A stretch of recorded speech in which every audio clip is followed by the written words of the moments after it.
Dok! May Opo. pasyente po.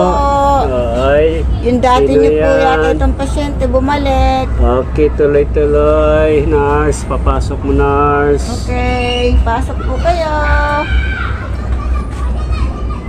Opo, opo. Okay, Hello, Doc. Opo, opo ka, Mrs. Ano pong sa atin? Bumalik po ako, doktor, kasi schedule ko po ngayon para Opo. sa check-up. Oo.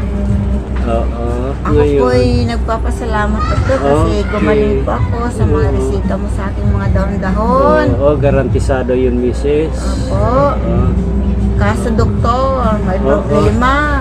Ano yung problema? Nawala po yung aking termos. Uy, bakit, Mrs.? Nawala na yung ubo mo, pero nawala naman yung termos. Ano Opo. yun? Kasi doktor, sabi mo kasi bubuksan ko yung bintana para Oo. pumasok yung fresh na hangin. Oo. Ay nako, pati aking termos ay nawala. Bakit? Hindi ko nga po alam kung sinong kumuha.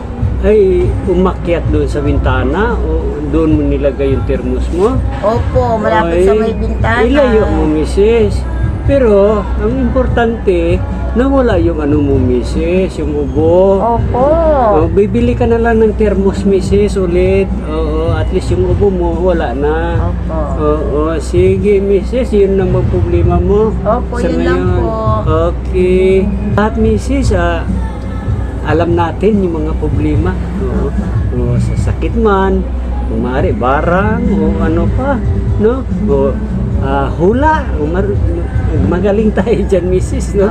Alam, kilala niyo naman ako. Opo, sige po. Sige, wala naman tong bayad, Mrs. Donation lang. Magkano ang donation po, doktor?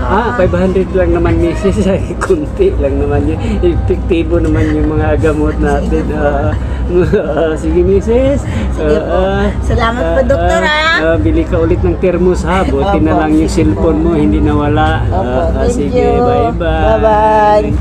Bye-bye.